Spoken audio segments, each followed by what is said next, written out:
good afternoon, Nige. How are you doing today? Well, doing absolutely great. Thanks, Colin. Enjoying the weather now. Yeah, It's brightened up a bit. you're doing okay. Well, we're so lucky today. Nige, this is number 19 we've done of these. I was going to Um, ask you that. 19. That's pretty good, isn't it? 19. And we've got Ray, who's been recommended by Fiona, who was the very first one we did a couple of months ago. And, we're really looking forward to learning all about you, Ray. And, thanks very much for your time. And Okay, how are you feeling today, Ray? How are you how am feeling? I feeling today? I'm feeling very. I'm well. I'm perfectly well, perfectly happy, very busy. But they are all things that I have chosen to be busy with, so I'm not complaining. Great.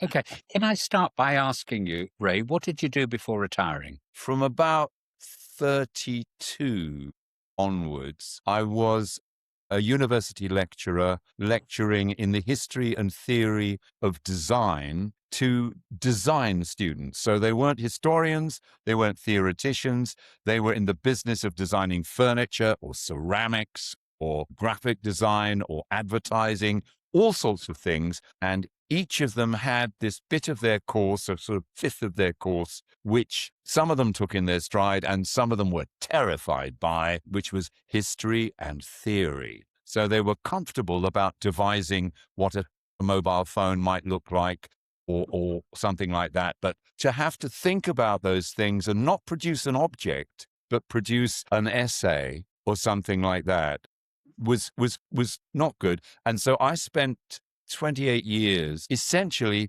taking away the fear from students about this being an interesting, not just interesting in itself, but something that could be genuinely useful to them in their practice. Okay. So you did that for 28 years and then I did, retired? yes. And the whole thing changed in 28 years. And when I first arrived, we did notices with felt pens and there was no computer. I remember the first computer arriving, a great slab of an apple that was effectively just a word processor, but it cost, I don't know how many thousands, and only people above a certain grade were allowed to touch the thing. So when you retired, Yes. what were the first 6 months like of retirement? The first 6 months were a kind of bliss, I suppose. And I have to explain the process which was going on whilst in the build-up towards retirement. I was Dr. Ray Batchelor, author of Henry Ford, Mass Production, Modernism and Design, and I was known as the one who did the design theory and history. At the same time, I'd go out in the evenings and I'd dance the Argentinian tango. And without my inviting it in, it took over my life completely. And I remember having a conversation with a friend of mine. I said, look, I'm being Dr. Ray Batchelor in the university and I'm being this other guy out here and they're both authentic, but what do I do? What do I do? And she said, just get the tango into your work. So I did. I offered them research projects where we used tango. Funnily enough, one of the projects was about aging. So I ran a project called Deaf Can Dance, where with a colleague of mine who was in management and who was profoundly deaf, had a guide dog for the deaf. We worked with people who were also profoundly deaf, teaching them how to dance tango to try and open up the world a bit more for them. So anyway, by the time I retired, there was this thing just saying, no, I want to take over your life. Okay. And the moment I quietly dispatched the history and theory stuff, which I had loved. I'd absolutely loved doing it. This thing took over my life. And that's when I started writing the books and giving the papers. I'd put the things that I was thinking about. It's Queer Tango. Okay. So I was possibly the only Queer Tango historian in the world. I've just brought out a paperback edition of a book I did about 4 or 5 years ago. And so that was what the first 6 months were like. They were taken over by that. They were also different. I've been thinking about these questions. When I retired, my husband was still at work. And what it meant was I had the house all day. That was really nice. And in the course of my retirement, he also retired. And then we found out how to live together. because even Yeah. though we'd been living together for 20 odd years more, we'd get up in the morning, go and do our jobs, come home. It was all fine. And we'd be together at the weekends. In some ways, COVID helped with that because it obliged us to live together. And it was good. It was really enjoyable. So yeah, it changed. I'll let Colin ask the next one. Yeah, I suppose it's all about things we've learned, the experiences we've had, and passing on. Ray, if someone said to you, look, I'm about to retire in 6 months' time, I'm going to retire at Christmas, give me some advice. What would you say you've learned from the journey you've been on? I'd be very nervous about offering anybody advice because it seems to me that everybody's circumstances are different and they will do the thing differently. So I would invite them to look back over their lives so far and notice the things that had made them happy and to see whether they could incorporate some more of those into their lives.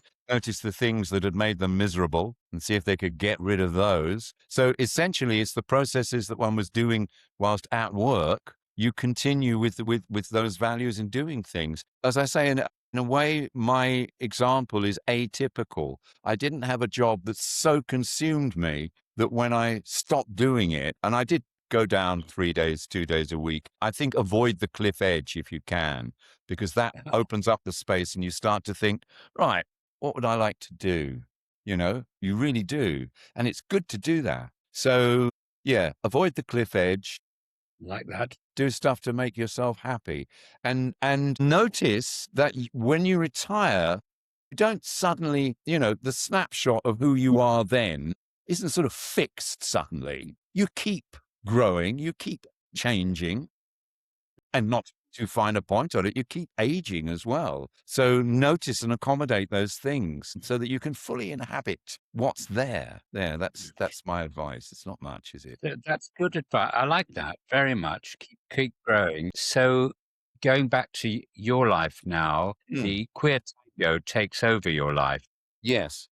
Yeah. And in writing books, in travel, I guess. Books. I'm chair of Queer Tango London. I have been since 2016. We run a couple of Queer Tango events each month. We've just this last weekend run our first international Queer Tango festival at the Bishopsgate Institute in London. It looks like we had 200 people actually. So we never had 200 people in the building at one go, but over the 3 days we had 200 people come. And it was, okay, so I helped organize it. It was terrific. It was absolutely fantastic. And all the people who are in the building, when they sort of come into the room where the dancing was happening, they said, wow. It's not just that it looked good. You could feel the sort of, I don't know, excitement, warmth, generosity that there was there. So that's been good. That sounds really interesting. Yeah. So would you look at this, Ray, as your biggest achievement? I discussed this with my husband over breakfast this morning, and see, he hasn't left me yet. It's good. And I'm going to give you a very serious answer. And I think that my greatest achievement in retirement has been finding out how to live fully and properly with my husband, which is, it seems to me that the whole retirement process is potentially destabilizing.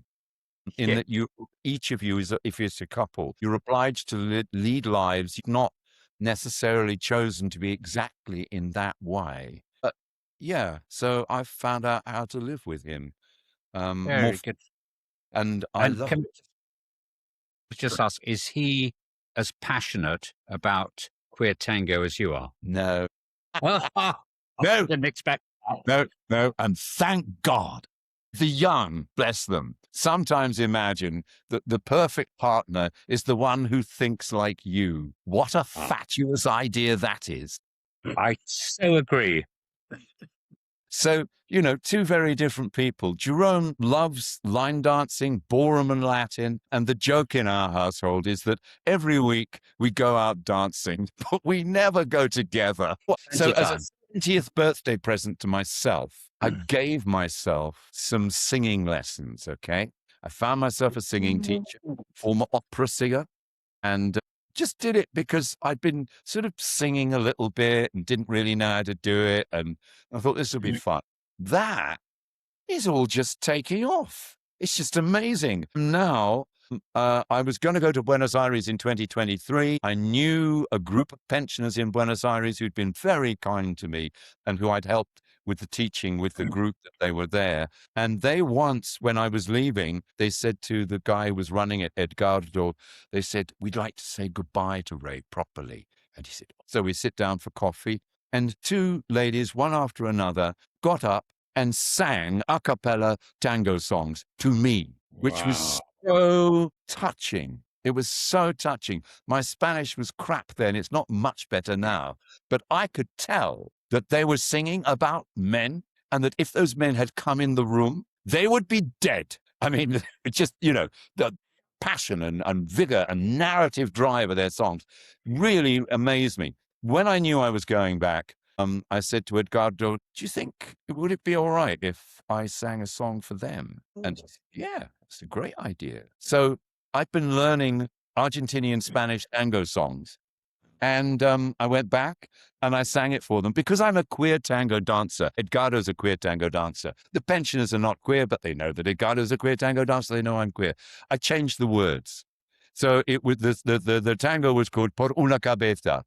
And I changed it so the guy who's singing it is not just sort of this louche character who hangs around race courses, bets, loses, pursues women, they reject him. It's a guy who hangs around race courses, bets, loses, pursues young men. So, and I changed the words. And what I didn't realize until I opened my mouth and started singing this song was that everybody of their generation is born knowing every single word of that song. Okay.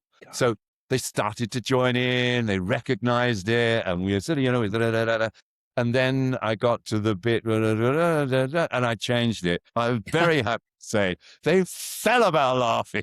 You just thought, great innovation that I'd done and that I hadn't murdered their national culture by playing around with it. So since then, I've been learning more tangos. I sing with 2 community orchestras and 1 quartet, and I'm having a really good time. That's great. Now, did I read somewhere, Ray, that you were at RADA? I was, yes.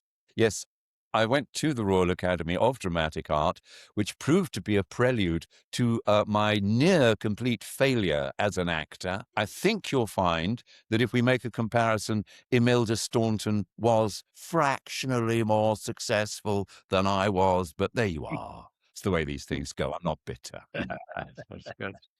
I just love the idea of that, Bray, that, 70 years old, right? Yeah. Keep learning. That's Oh, what yeah. people say.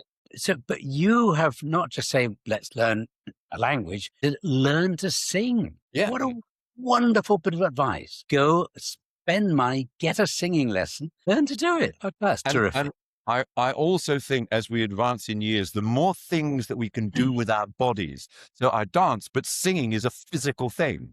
So, learning how to actually be in a position so you can do that thing is great because our bodies, let's be realistic. They're not the ones we had 40 years ago. They just aren't.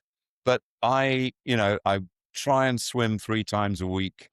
And if I'm in the right frame of mind, I swim a mile and then whatever, and it's delightful. It is still a pleasure to inhabit my body. I don't take it for granted. Jerome and I have known quite a lot of people who, in getting older, their bodies have sort of given up on them. And that's something may lie ahead. I don't know. I can't say. But yeah, keep it going. I didn't get Jerome. Does he sing with you as well, or is this something you do on your own? He has in the past. We did occasional duets for charity concerts, but no, it's a bit like the dancing. So he sings with the Addison singers who have a classical repertoire of songs that they sing, and I sing with the London Caminito Community Tango Orchestra, which does what it says on the tin, and and we sing completely differently. Great. What's next for you, Ray? More of the same, I think. So the singing, it's sort of, I can feel it. It's just starting to take off. I'm looking for opportunities to do it. I'm doing what you do, which is that you make the recording and you get it out there on social media so that people go, oh, That's interesting. Maybe. And of course, although I wasn't born in Buenos Aires, so perhaps because I grew up in Stevenage, my Argentinian American Spanish accent may not be perfect.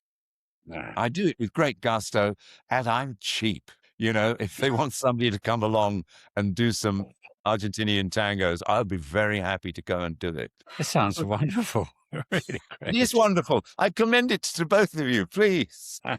If you're not singing yet, why not? Oh, that's a very good question.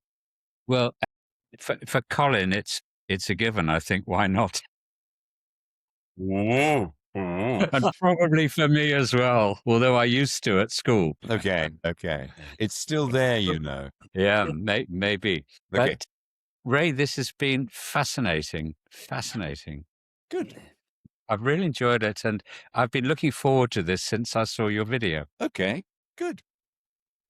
Any more from you, Carl? Well, no, I just think that's wonderful, and lots of things that we can dig out of this that people can really learn from, Ray, and they can be very inspired by your attitude and your positiveness. It's very kind of you to say that. As I say, I am nervous of sort of holding myself up and saying, "Oh, do it like I do it." Everybody has to do it the way each of us, we know ourselves better than anybody else. I'm impressed with your happiness as well, Yes. which I think is great. But I think there's a lot for people to learn and benefit from what you've said. An awful lot. I think it's going to be a very popular Good. video. Yeah. Great. Well, I am addicted to joy. Carl? Yeah. What do you think, Carl? Sorry. No, I think that's fine. And so, are we all done, Nige? Oh, well, I think we've had a tremendous, great time with Ray. So yes, we're done. Thanks, Carl. Wonderful. Well, thanks again, Ray. Thank you. Very good. Thank you.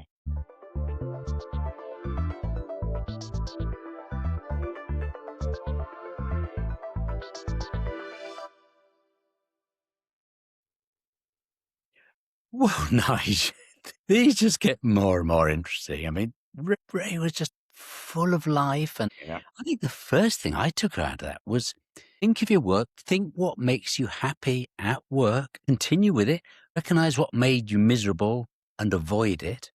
But he sort of held back a little bit. He said, I don't want to lecture. This is me. Everyone's different. Yes, I like that too. And you can't give the same advice to everybody because they're different. And we were very impressed with the work he's done with the Queer Tango, which I hadn't heard of before. And he's now the chairman of Queer Tango in London, which is quite a big position. He's written books on Queer Tango, and he's just organized an international festival of 200 people, all for Queer Tango. What an achievement. Fantastic. Yeah. That really impressed me. Yeah, I completely agree with that. And then, people often say, learn something new and so on. But he's gone one stage further. He's paid for singing lessons. So what a great advice. So instead of saying, wish I could sing, can't sing, whatever, pay someone to teach you how to sing. So I thought that was really impressive. Now he sings in 2 community orchestras. So we should all give that a go, Nige. Yeah, I think so too. And then he said, very sensible, that, your body changes over time and you have to adapt to it. He now swims a few times a week, long distances, but you've got to keep growing and learning. And just on that, when you come to retire, he said something that I haven't heard before: avoid the cliff edge. In other words, don't crash into retirement. Do it gently if you can. Mm-hmm. Yeah. And the final one for me, when he says, learn to live fully with your partner. Yeah. You're very different people. Some of you will be away from the house, some aren't. Now suddenly both of you are in the house together, possibly a lot of the time. We've heard that from at least one other person, that you're not used to living together all day. So I think that was a very good one. Now, Colin, you always forget this. But shouldn't you say something I about remember. pushing buttons? There's something about pushing. Got to keep pushing these buttons. So it's all about subscribe. So please hit the subscribe button, and it's not going to cost you anything. Just means every time we do one of these, then you get a little ping, and it says, "Listen to this one," and tell your friends as always. Great. Okay. Well, Ray was brilliant. Yeah. So that was a really, really good one. And I guess I think we're done. I think we're done. Nice. So I think it's Encore and out. Bye, Nige. Bye.